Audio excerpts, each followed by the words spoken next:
Yo, what's up, guys? This is Rise, and welcome to another video. This is going to be a little bit of a different one, where today I often show you guys 15-0 with this team. I went 14-1 with this team. I hit number 10 in the world with this team. I hit number 1 in the world with this team.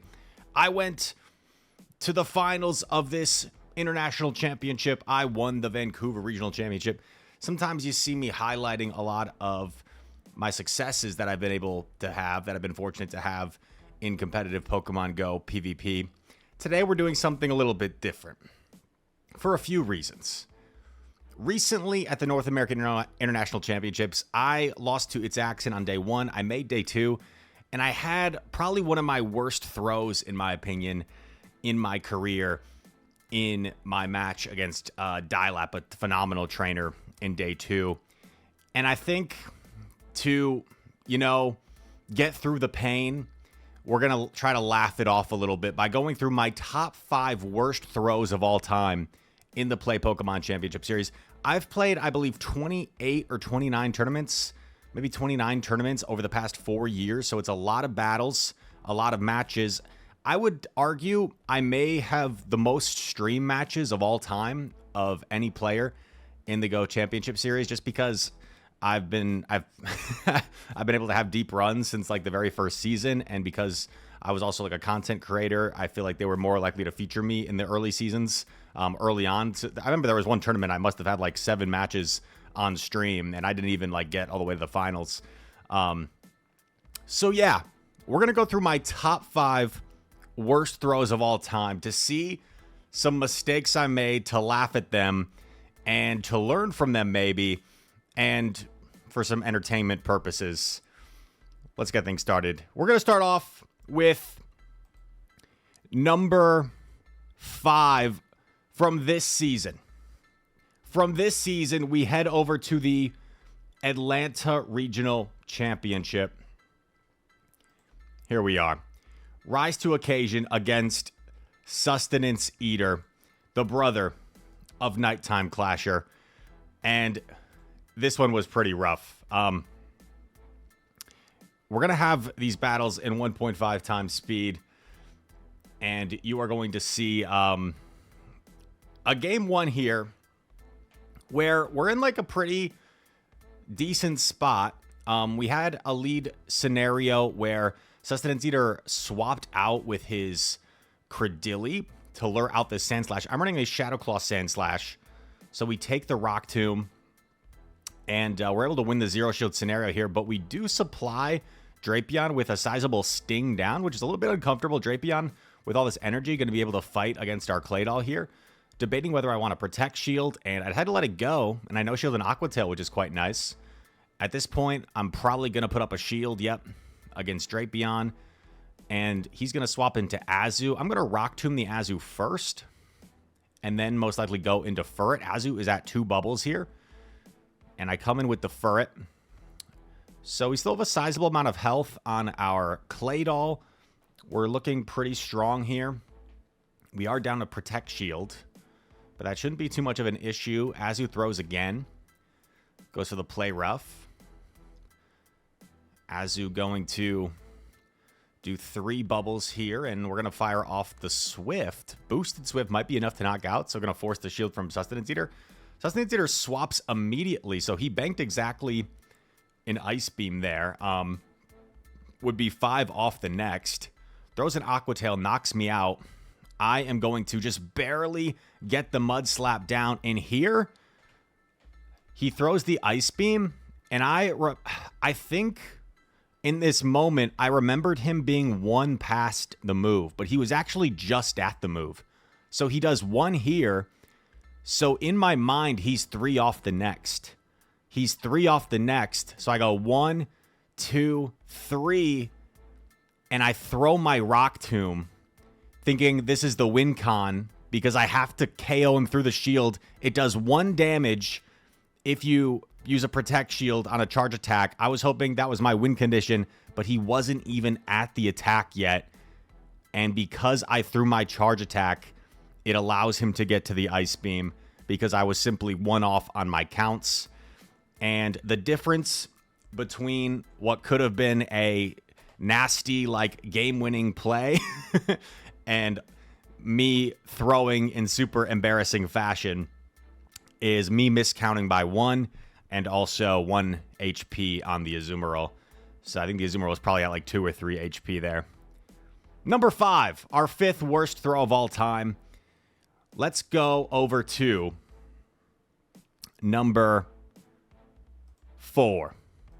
EUIC 2023, playing against Gengineer, also known as Josh. We're tied up 1-1 in this series. We're tied up 1-1. There's me. I'll also mention something unrelated at the end of this video. And here we go. Game number 3. Look at this lead. I catch an amazing lead. And look, he has a Dugong in the back. This is unlosable. Unlosable. He's staying in. He's staying in. And I'm like, what the heck? He's staying in. So I'm going to shield. I'm going to preserve my Poliwrath. If he's staying in, he must be ABA weak. And then I throw my Icy Wind to not let him get to another Body Slam. He's going to let it go. He's going to come in Cresselia. Now, the most obvious play in the world for any high-level player here would be, okay, the Vigoroth is gone, so my Licky is now free. I can just save swap Licky here, and he basically has to stay in. And then I would end up having Gligar for Cress if Cress somehow flips my Licky, and then I have Poliwrath for Dugong. The game's over. I pivot. But in the moment, I hesitate, and I'm like, wait, I don't know what I really don't know what I was thinking.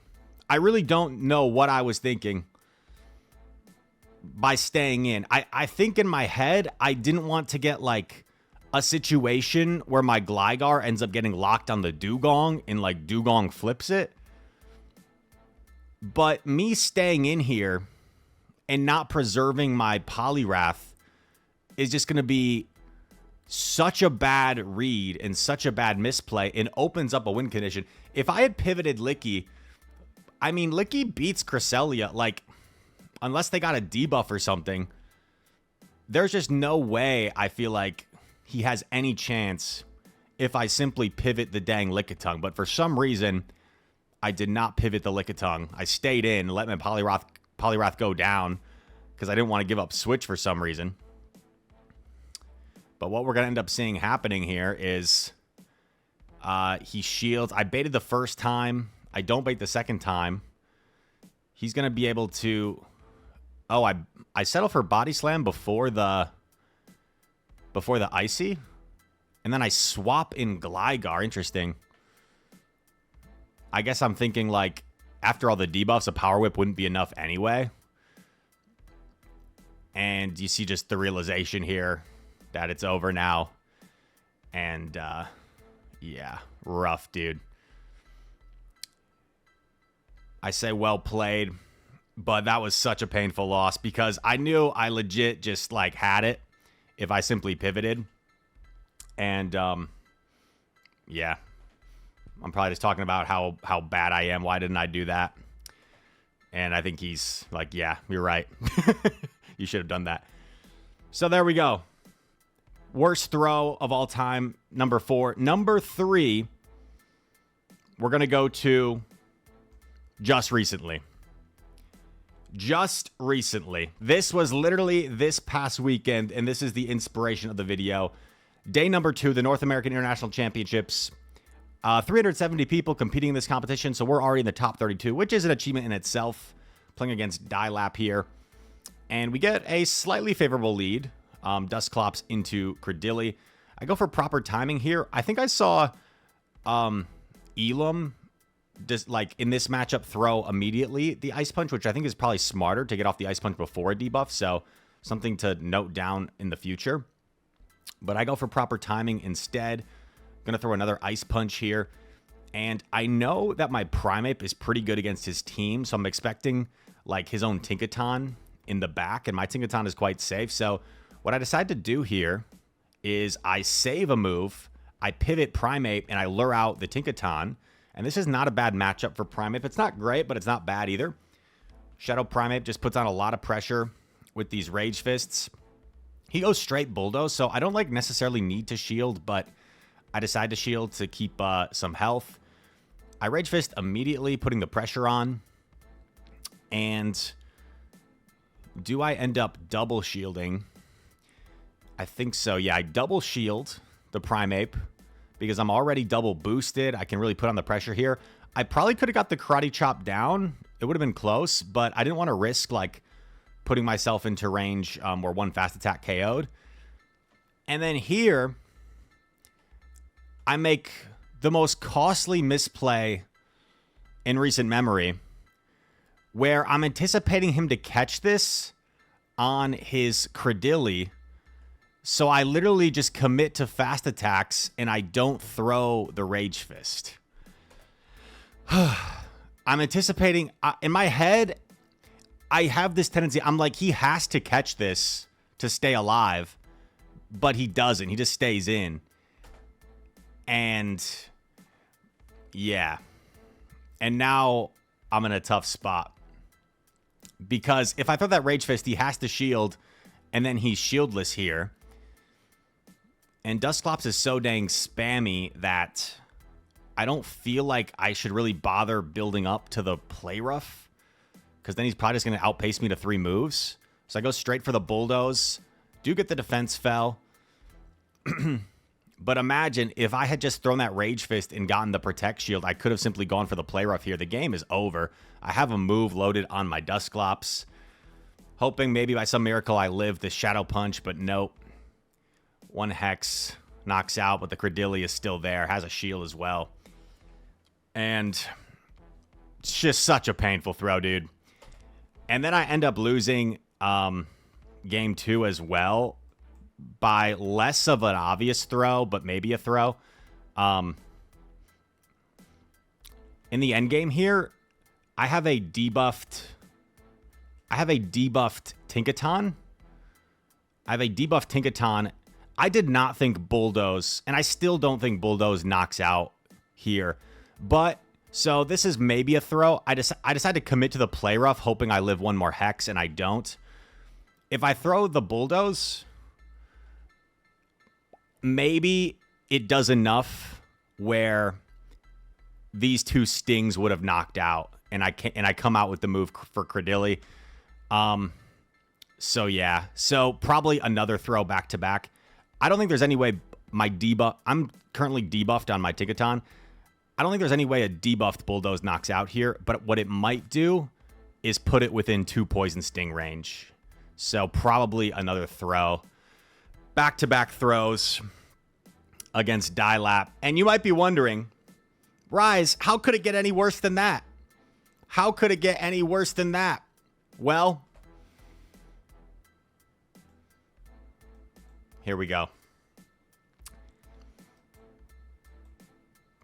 2023 Arlington.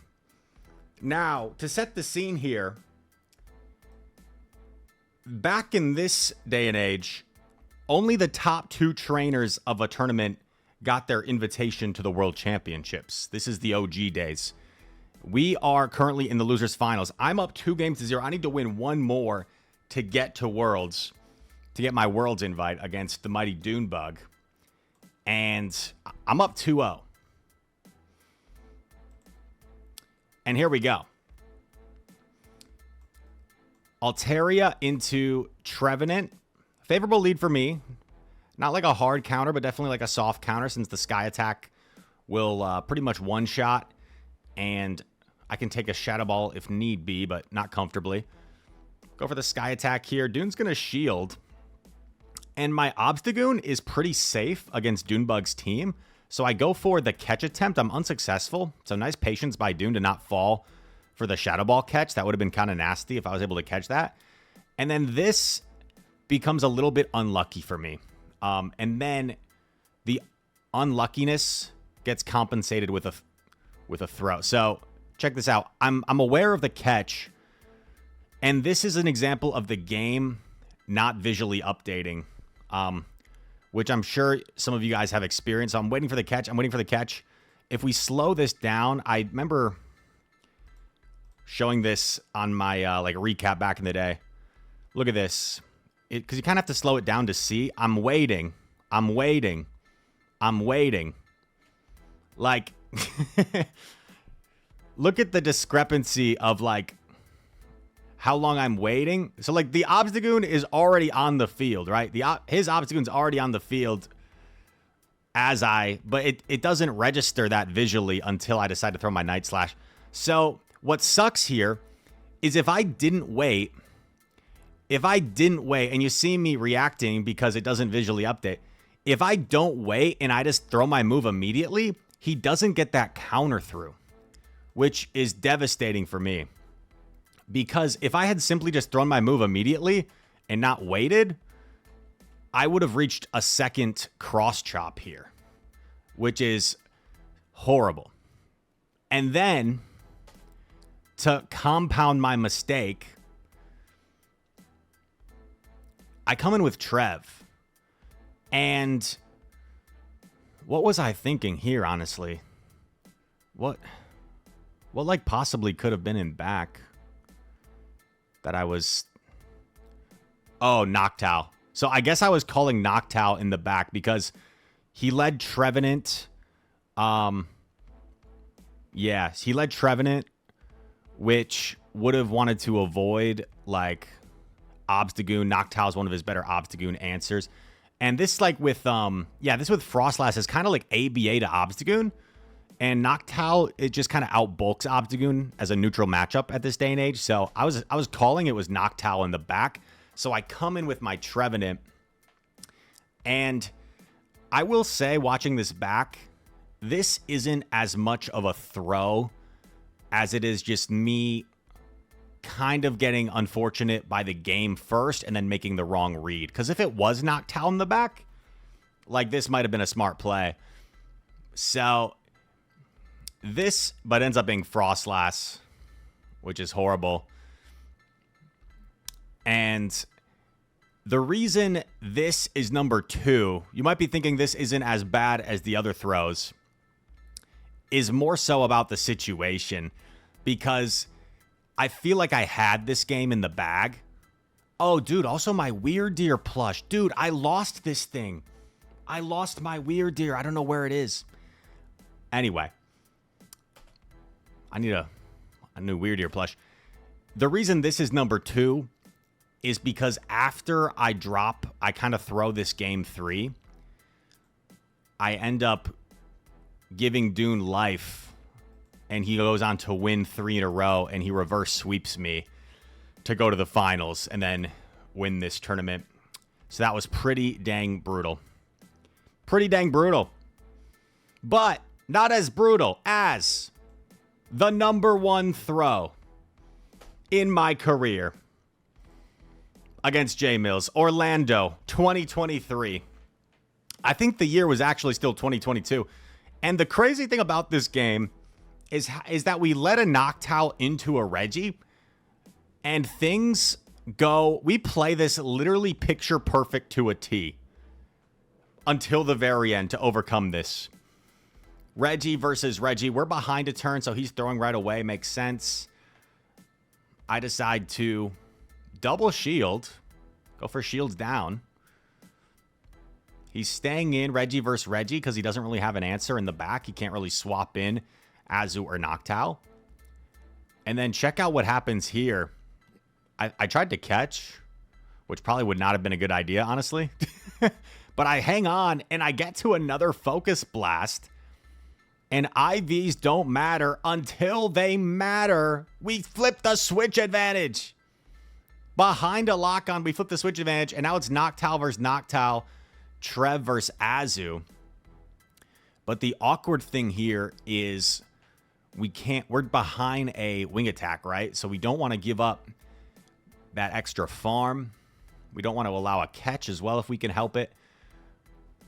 We are going to keep on wing attacking.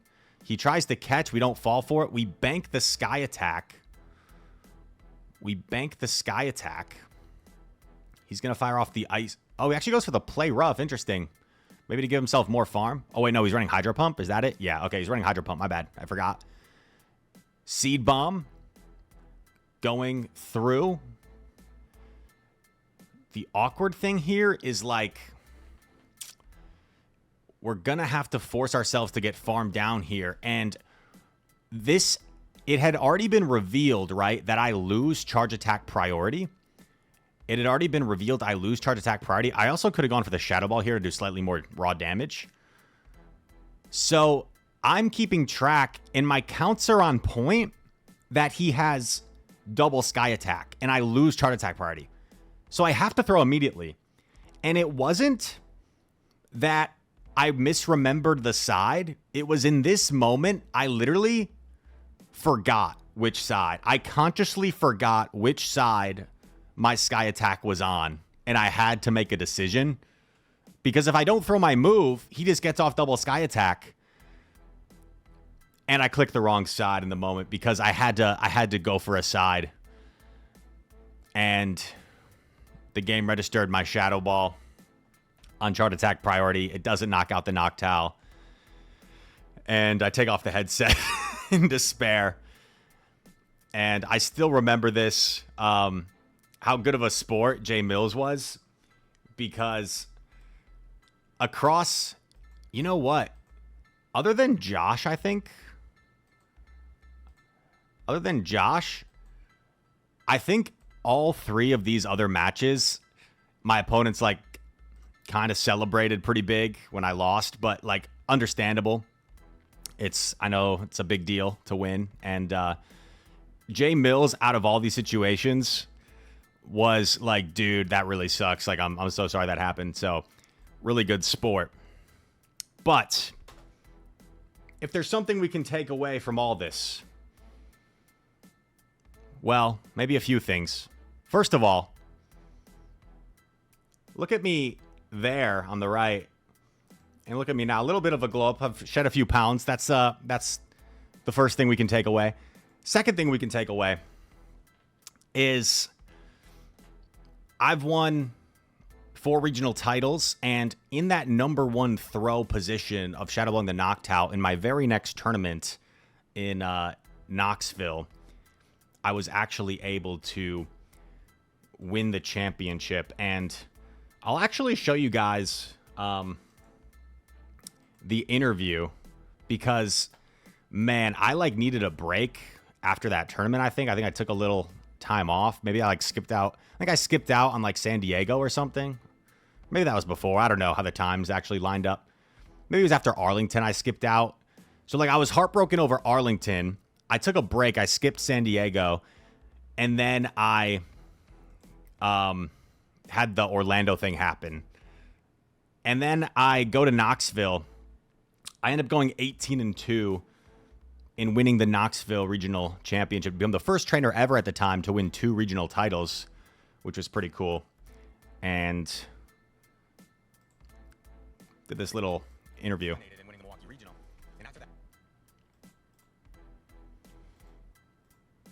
Go to normal speed. Tough loss. Noctowl kind of coverage to be able to soak up that energy. Are there any more thoughts that you have today, or are you just kind of looking forward to relaxing for the rest of your day? Yeah, I actually, I just wanted to talk about, I've had a couple of tough losses this weekend, this season rather, because I started PvP during the pandemic in 2020, right? And I had kind of this quick rise, if you will, where I was like on the GBL leaderboards and winning some Sylph tournaments, and then after 2 years, it all culminated in winning the Milwaukee Regional. And after that peak, after that high, it's like, where do you go from there, right? And I had some tough losses, man. I lost day 2 at Worlds in London to Lurgan Rocket. He just outplayed me. I felt like I could have played a lot better. In Sylph World Championship, I got clobbered by an Indian battler named Vroom Vroom Pow. So I was 1 game away from World Champion. And then, of course, Dunebug was probably the toughest loss of my career mentally for me because I was up 2-0. I was 1 game away from Worlds, and he reverse swept me. So after that, I was pretty down. My mom could tell you, she picked me up from the airport, and I kind of held it in, but when I got in the car with her, I was very emotional and just kind of let it all out. And I just wanted to say, like, I reflected a lot on that. I reflected on like mentality and the fear of failure. And I think part of me thought the fear of failure was like getting on stage and making a big misplay, right? Like shadowballing a Noctowl, for example. Or throwing a play rough into a Shadow Venusaur? I was expecting him to catch. Oh, Yeah. okay. People probably thought I did it again. But it's not, fear of failure isn't that. Fear of failure isn't me misplaying on stage or me losing a big game. Fear of failure would be if I let that embarrassing misplay get the better of me and I didn't try again and I didn't compete again, because it's not about losing the game. It's not about making the misplay. It's about having the strength of character to tolerate the fact that you may have not been on top that day, but you can learn from it, you can come back, and you can rise to the occasion, baby. And today we did that. Oh my.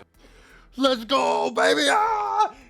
Okay, sorry, that was kind of extra, but after my loss against Dialap, I actually like revisited this interview because, man, it can be so embarrassing for a player, especially not to like, I don't know, not to toot my own horn, but I do consider myself to have the ability to, you know, hang there and compete with the best players, and to have just, by my standard, just such a incredibly poor throw of a game. And even for anyone watching, like when I watch back the Twitch chat, there are everyone in the Twitch chat's commenting how hard I throw, and they're right. But at the same time, like, how many of those people commenting like how hard I threw the game could like get to that spot, but it could make day 2 to begin with, put themselves in a position to win against a player like Dialap, and then I just overthink it in the end and lose it. So it's tough, but you know, I think one thing that helps is all the people that told me like they were rooting for me and they were so sad to see me go down and to like lose that way. And it makes you think about like, yeah, sometimes it feels like you let people down in the losses, especially losing in that fashion. But it makes the wins that much more sweet when they do happen and you have like all that support and people rallying around you. So thank you guys for watching this video. If you did enjoy, make sure to leave a like, subscribe to the channel. If you're new around here, comment down below. All your comments are appreciated, you little rascals. And all that said, thank you so much for watching. Hope to see you in the next one. Peace.